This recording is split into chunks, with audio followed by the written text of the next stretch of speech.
Well, let's dig into the details a little bit more with this front end here. I don't want to get too lost in the details, though. We are creating an artistic representation of the motorcycle, not an engineering reproduction. But I think it is fun to get some of these details in here. It can really add some realism and flair to it. So I think I'd like to work on these little things right on the top and the bottom of the horn, and they kind of connect to the fender here. So I think I'd like to just work on something like that. Before I do, though, let's grab the coils, the things we just created there, and let's press M and create a new collection, and we'll just call this coils. So that just kind of cleans up our outliner a bit. So I think with these little pieces up here on the top and bottom, I'm just going to begin with a polygon plane, kind of like we've done before. And maybe I'll bring the cursor to this object origin with Shift S2 and then press Shift A, mesh plane. And maybe we can take it down to 0.1 meter. I'll turn it in the x-axis with RX90. Let's do that. Let me go to the front view here, scale it down a bit, and let's see what we can do with this. So maybe something, I'll move it back here. We can see it in the side view as well, right in here. So let's get that in place. I'll hit G and kind of tilt it a bit. Oh, we currently have our pivot point at the 3D cursor here. So what we can do is press the period key and change back to median point. Here we go. Now if I hit the R key, it'll turn at that point there.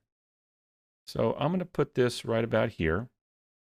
And then I want to bring that bottom edge up. So let me just select this edge. And let's hit G and bring this up. Something like this.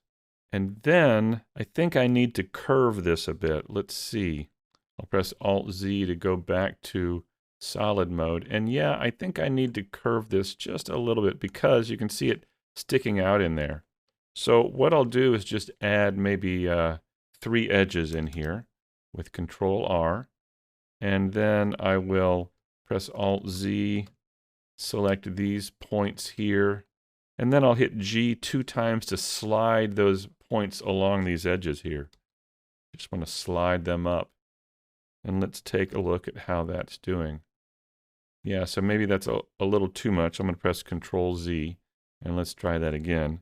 G 2 times, I'm going to slide that up like this. And then maybe just take this 1 and hit G 2 times and slide along that edge, that existing edge there. So we just kind of hide that up in there a little bit better. Then I see that there's a bit of a curve here. So let's take these vertices here and let's bevel these. But before we do that, let's be sure that our scale is uniform. It is uniform, but I'm going to go ahead and press Control A and apply the scale to get it all to 1s. And then if we tab back into vertex mode, recall that to bevel a vertex is Shift Control B. So I'm going to press that and then pull out, scroll the mouse wheel a bit, and get it something kind of like this. There we go. Now that we've got this, let's add a solidify modifier to it to give it a little bit of that thickness.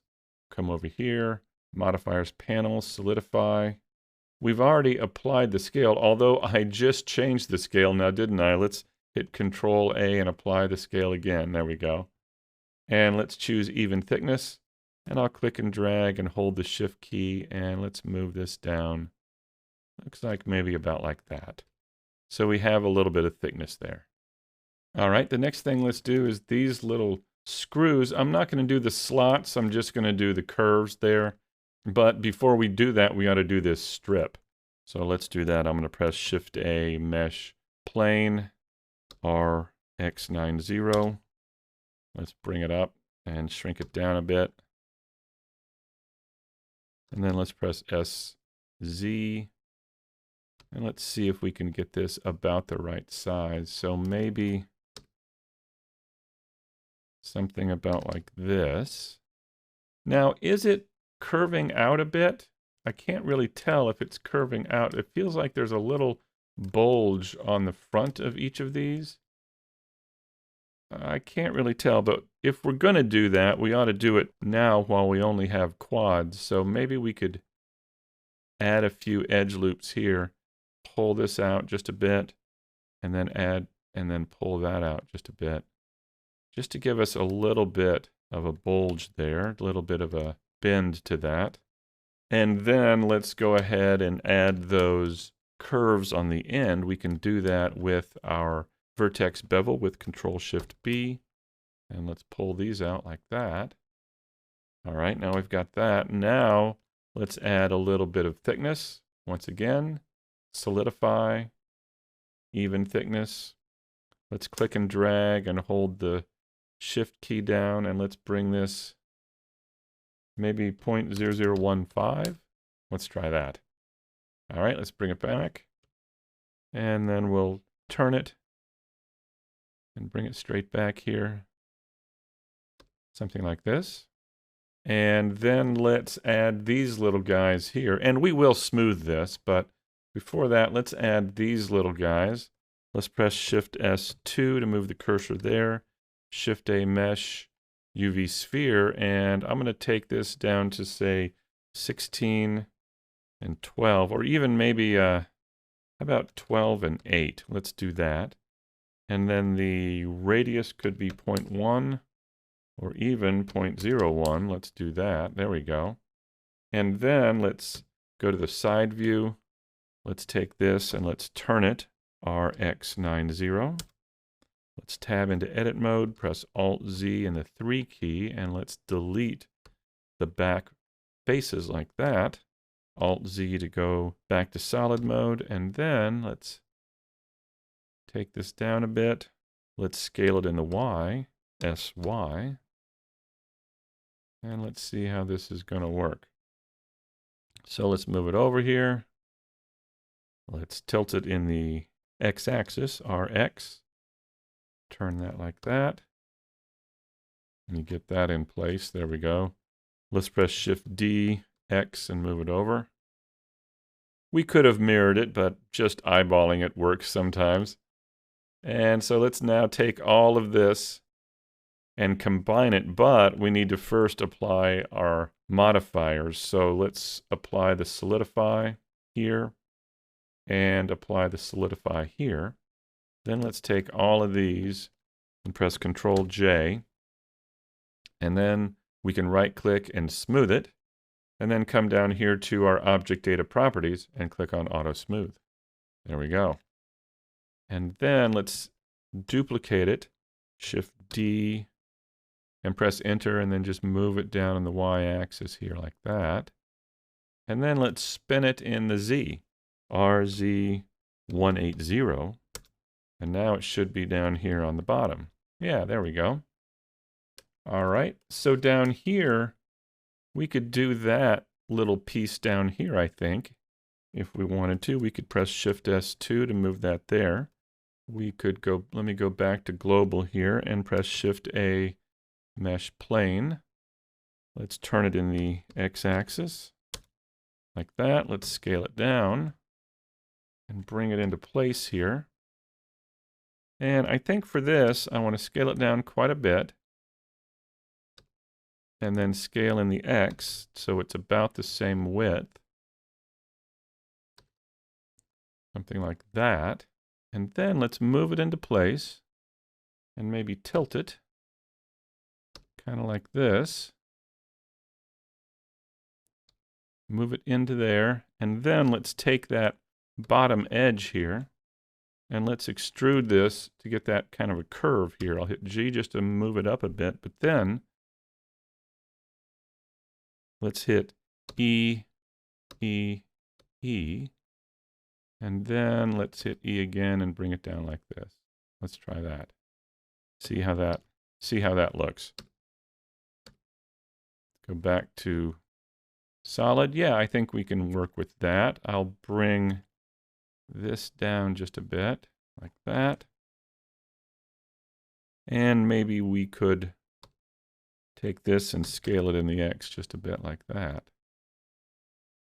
Then let's give it a little bit of thickness with solidify here. Well, that already looks pretty good. I think I'll just leave it as is. And then, well, I guess I'll go ahead and apply it. And then let's just press Shift S2 to bring the cursor there, Shift A, and I'm going to create a cylinder with only 6 sides. And I'll take it way down, 0.1 and 0.2 here. And I'll scale it way down. And this is going to be our bolt. So let's just scale it in the Z till we get it to be about the right size. There we go. Now we can bring this down and turn it.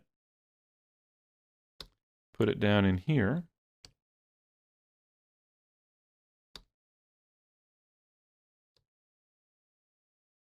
There we go. Maybe a little too big. Let's bring that there. Let's bring this over here. We can go to local mode with the comma key and then press R and Z and spin it around a bit if we want to turn it.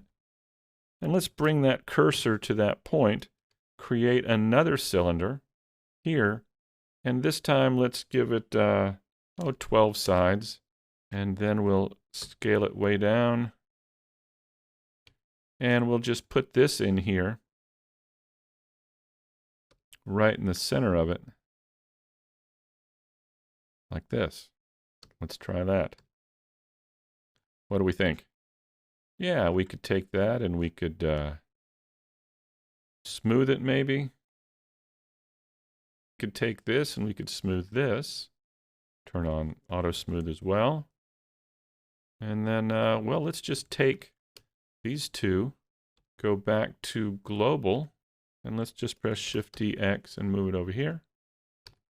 And if we wanted to, we could also go back to local and spin it in the Z so it isn't quite the same as the other one. Just if we want to be, you know, a little more detailed about it. I'm going to drag this up some, and that looks pretty good.